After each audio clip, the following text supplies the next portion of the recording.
किसी जंगल में एक डरावनी गुफा हुआ करती थी जिसमें बेताल नाम का एक मायावी राक्षस रहता था।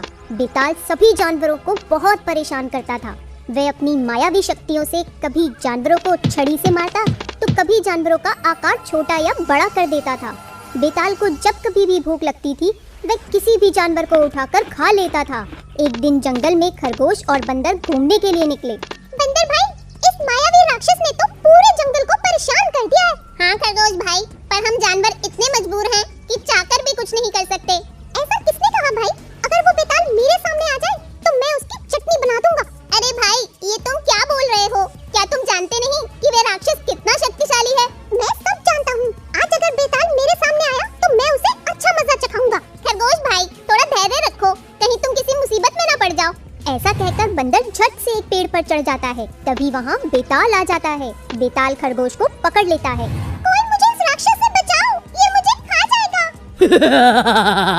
आज तो मैं तुझे खाकर अपनी भूख मिटाऊंगा। मुझे छोड़ दो, मुझे खाकर तो तुम्हारी भूख नहीं मिटेगी। अरे तू चुप कर, वरना मैं तुझे गुफा में पहुंचने से पहले ही खा जाऊंगा। खरगोश चुप हो जाता है और बेताल उसे लेकर गुफा की तरफ बढ़ता है। पेड़ पर बैठा बंदर ये सब देख लेता है। वह अपने दोस्त खरगोश की मदद करने के लिए बेताल के पीछे पीछे उसकी गुफा में चला जाता है। बंदर गुफा में पहुंचते ही एक बड़े से पत्थर के पीछे छुप जाता है। राक्षस जी, कृपया आप मुझे छोड़ दो, मैं आपके खाने के लिए किसी और जानवर को भेज दूंगा। नहीं, मैंने सुना है खरगोश का मांस बहुत कोमल और स्वादिष्ट होता है। आज तो मैं तुम्हें ही खाऊंगा। पर मैं इतना छोटा हूँ, मुझे खाकर तो तुम्हारी भूख नहीं मिटेगी। चुप, बिल्कुल चुप हो जाओ। अगर तुम्हारी कोई आखिरी इच्छा है तो तुम मुझे बता दो, मैं उसे जरूर पूरा करूंगा। मैं चाहता हूँ कि तुम मुझे कल खाओ।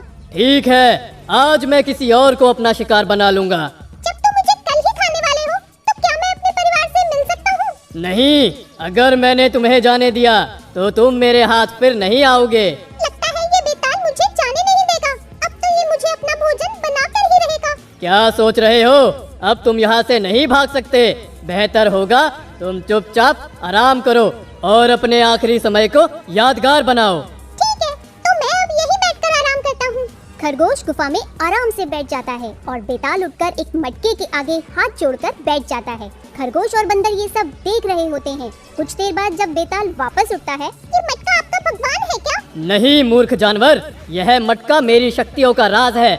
जब तक यह मटका है सिर्फ तब तक ही मैं जीवित हूँ। अच्छा, ये तो मुझे मालूम ही नहीं था कि किसी की जान मटके में भी हो सकती है।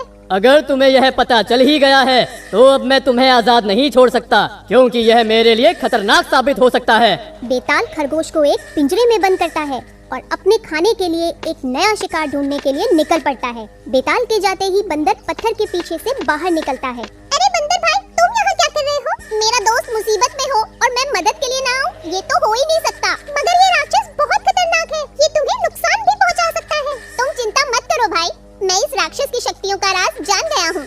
अब देखता हूँ ये राक्षस खुद को कैसे बचाता है। पर भाई, पहले मुझे तो बाहर निकालो।